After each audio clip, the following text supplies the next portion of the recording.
Advocate Imran Sheikh का बयान। Advocate Imran Sheikh ने खुलासा किया कि अभय योजना फिलहाल ठप है। उन्होंने बताया कि डॉक्यूमेंट्स कलेक्ट करने के नाम पर सर्वे हो रहा है, लेकिन सोसाइटीज और टेनेंट्स को कोई सूचना नहीं दी गई। इमरान शेख ने कहा कि 36 सोसाइटी की विलय बिना इंफॉर्मेशन और कंसेंट के किया जा रहा है। उनके मुताबिक अभय योजना को लेकर इम्प्लीमेंटेशन को लेकर टेनेंट्स को अंधेरे में रखा गया है, जिससे ट्रांसपेरेंसी और लेगलिटी पर सवाल उठे हैं। आज जब गवर्नमेंट हॉलीडे डिक्लेयर थी, फिर भी पुलिस प्रशासन और कलेक्टर अधिकारी ने मिलकर अधिकारियों को सपोर्ट करते हुए लोगों के घर जाकर डॉक्यूमेंट्स कलेक्ट किए। क्या ये सही है या गलत? कमेंट करके हमें जरूर बताएं।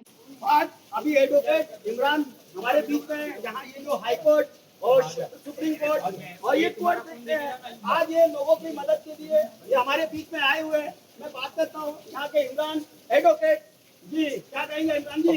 पास गया था, जैसा ये लोग हमारे घुसे, तो मैंने इनको बोला कि ड्यू प्रोसीजर ऑफ लॉ और रूल ऑफ लॉ एक नाम की चीजें हैं।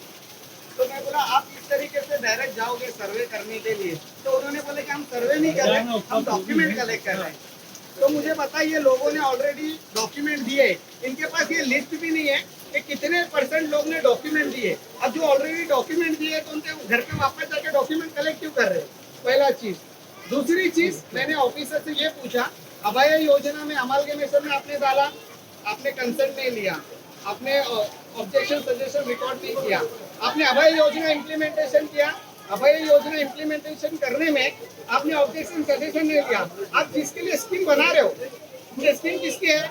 ये अवाम के लिए स्कीम है, ये 36 सोसाइटीज के लिए स्कीम है, ये 6055 टेनेंट जो आपने रिकॉर्ड किया है ये उसके लिए स्कीम है। तो मैंने ऑब्जेक्शन रेज किया कि अमालगमेशन आपने किया है तो आपने कोई सजेशन ऑब्जेक्शन रिकॉर्ड नहीं किया। सेकेंडली, आपने डायरेक्टली इम्प्लीमेंटेशन किया अभय योजना। आप ये बताइए, 13/2 का एक ऑफिसर नोटिस निकालता है, एक ऑफिसर पैरेलल ट्रांजिट कैंप बनाता है डॉक्यूमेंट कलेक्ट करने के लिए। पहले एक प्रोसीडिंग तो करो, 13/2 की प्रोसीडिंग कंप्लीट करो, फिर उसके बाद में आपकी जो योजना है उसके अंतर्गत में आप वो कैंप रखो।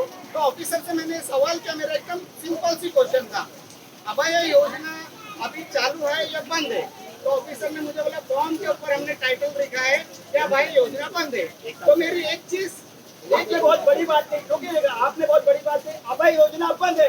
अभय योजना अगर बंद है तो फिर सर्वे कैसे हो रहा है? यही चीज है, मैंने ऑफिसर को पूछा कि अभय योजना बंद है तो जो ट्रेन ऑलरेडी बंद है उसकी टिकट आप बांट दे रहे, अब ट्रेन तो बंद है, लोग कैसे सफर करेंगे? तो उन्होंने बताया कि हम डॉक्यूमेंट कलेक्ट कर रहे हैं, जब चालू रहेंगे हम तब करेंगे काम अभय योजना का। तो मैंने उनको एक बोला कि जब अभय योजना चालू होगी ना सर, आप लोगों का कैसे पब्लिक के लिए आप काम करना चाहते हैं, एक कैंप सेटअप करो तो लोग आपके पास आएंगे, डॉक्यूमेंट देंगे, आप जगह पे पात्रता हो जाएगी। तब स्कीम बंद है तो आप लोगों को ऐसा मिसगाइड क्यों कर रहे हो?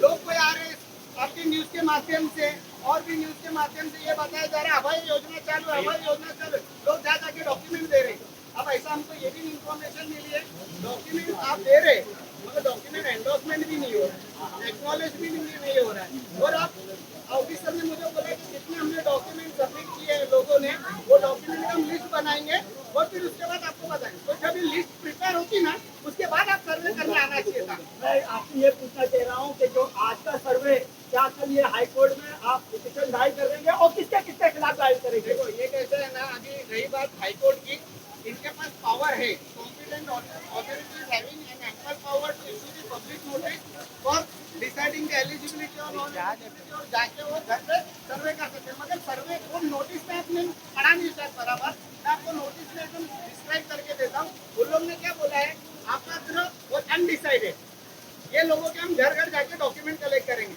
आपने इतना बड़ा कैंप लगाया, ऑलरेडी डॉक्यूमेंट तो जमा हो गए, डॉक्यूमेंट तो उधर जमा हो गए, तो आप किसके सर्वे के घर पे क्यों जा रहे हो?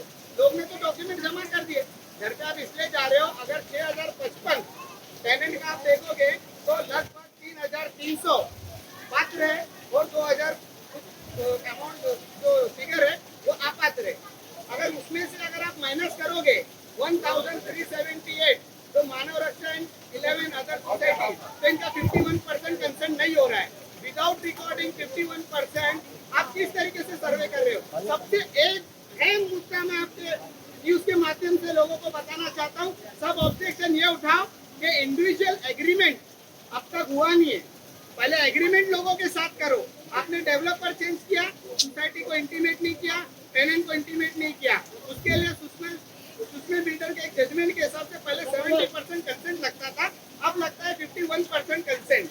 तो लोगों से मैं अपील करता हूँ कि सभी अपने अपने एप्लीकेशन करके सीईओ को, डेप्यूटी कलेक्टर को, कॉम्पिटेंट अथॉरिटी को आप एप्लीकेशन करो और बोलो हमको है ना हमारा इंडिविजुअल एग्रीमेंट चाहिए। अभी आपने कहा कि सरकार ने हॉलीडे को कर दिया, घोषित कर दिया, उसके बाद अभी आप लोग सब देख रहे हैं बारिश तूफानी बारिश हो रही है, तो गवर्नमेंट हॉलीडे डिक्लेयर करती, एजुकेशन स्कूलें बंद हो गई, कॉलेज बंद हो गई, मगर सर्वे इनको करना ही है। अब सर्वे नहीं है ये बोलते सर्वे नहीं है। अब मुझे बताओ एक अधिकारी घर पे जा रहे हैं पूछने के लिए, तो वो सर्वे बोला जाता है कि नहीं? उसको सर्वे ही बोलते हैं ना। अगर ऑफिसर घर पे जाएगा तो उसको क्या बोलेंगे? तो सर्वे ही बोलेंगे। तो आप घर पे जा रहे हो, आप नाम पूछ रहे हो, आप ठीक कर रहे हो, ये तो लोगों के साथ गलत हो रहा है। आप सबसे पहले डेवलपर नहीं बता रहे हो, इधर डेवलपर कौन है?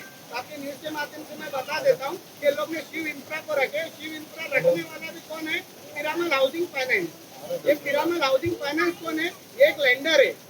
जो डीएचएफएल कंपनी जिसने फाइनेंस किया था, ये उसके माध्यम से हुआ। और मेरे एक ऑर्डर में आया है, जहाँ कैंप लगा सेटअप हुआ है, वहाँ 2 बच्चे मरे हुए, वहाँ 2 छोटे बच्चे मरे।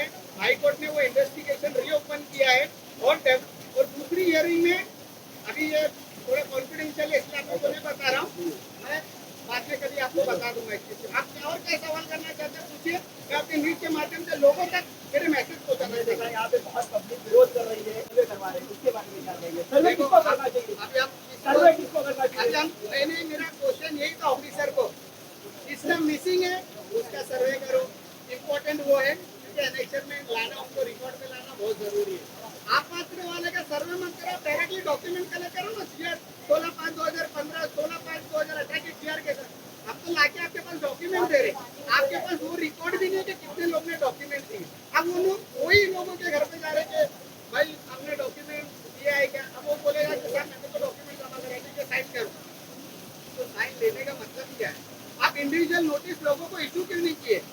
ये 12 तारीख को कोई ऑफिसर हमारे यहाँ कर्नाटक सोसाइटी में आए थे, तो मैंने उनसे बात किया, मैंने रिप्रेजेंटेशन दिया, डिटेल ऑब्जेक्शन कि आप हमारे यहाँ का सर्वे मत करो। आप अगर आपको सर्वे करना है तो उनका सर्वे करो जिसको जरूरत है। जैसा मिसिंग होगा किसी के मैं यही पे रोक के बोलूंगा, अमित काटन जी ने यही कहा था कि जिसके मिसिंग हो गए हैं या जिसके छूट गए हैं उन्हीं के सर्वे होगा। ये गलत इन्फॉर्मेशन है। नहीं, हमारे चैनल पर ये कहा था। आए मेरे चैनल पे किया, मैंने आज ऑफिसर से बात किया तो ऑफिसर ने, तहसीलदार ने ये इन्फॉर्मेशन दिया है मुझे कि हम सर्वे मिसिंग वाले का नहीं कर रहे। तो जबकि मोस्ट अगर इम्पोर्टेंट किसी को जरूरत है तो मिसिंग स्ट्रक्चर वाले लोगों की जरूरत है। अभी दूसरी चीज आपके न्यूज के माध्यम से इन्फॉर्मेशन लोगों की तरफ मैं पहुंचाना चाहता हूँ। पीएपी अभी अगर ये जो स्कीम है ना, अगर जो पात्र बाद में हो गए वो पीएपी में चले जाएंगे। अब ये जो मिसिंग स्ट्रक्चर है, इन लोग ने ऑलरेडी प्लान बनाया। 2017 में इन लोग ने हमारे इलेक्शन कर दिया 36 सोसाइटी को without taking objection and suggestion from the tenant of the society. नहीं, एक मसला और है, जो 17 से 18 साल पहले छोड़ के गए थे, जिन बिल्डर ने छोड़ दिया था, उनको लाने के लिए क्या प्रोसेसर है? एक ऑर्डर में इन लोग ने ऐसा इशू किया, जो न्यू डेवलपर आएगा he will be liable for paying the entire rent. ऐसा तो हाईकोर्ट के जजमेंट है, अगर घर तोड़ते तो 2 साल का भाड़ा देना चाहिए डेवलपर को। सबसे इम्पोर्टेंट चीज है 13 लोग आपने प्रोसीडिंग इनिशिएट किया, उसको एंड नहीं किए और आपने ट्रांजिट कैंप सेटअप करके लोगों के डॉक्यूमेंट कलेक्ट करने के लिए। अगर हम ऐसा बोलेंगे किसी को, हम ऐसा नहीं बोल सकते कि वो इलीगल कर रहा है, लीगल कर रहा है। कोर्ट विल डिसाइड कि वो लीगल है इलीगल है, but as per due procedure of law ये फॉलो नहीं होता। जो एक कानून है वो कानून के अंदर पूरा जो प्रोसीजर है वो फॉलो नहीं हो रहा है, रूल ऑफ लॉ फॉलो नहीं हो रहा है। आर्टिकल 21 लोगों का संविधानिक राइट है तो उसको ऑब्जेक्ट कर सकते हैं। अगर कोई ऑब्जेक्शन करने वाले को आप किसी को दादागिरी नहीं करें। और आपको क्या पूछना है? मेरे हिसाब से एडवोकेट अच्छी से पॉइंट टू पॉइंट उन्होंने अपनी बात रखी है और इन्होंने कहा कि आने वाले टाइम में हम आगे देखकर अगर मेरे को फाइल पिटीशन डालना होगा तो मैं पिटीशन डालूंगा।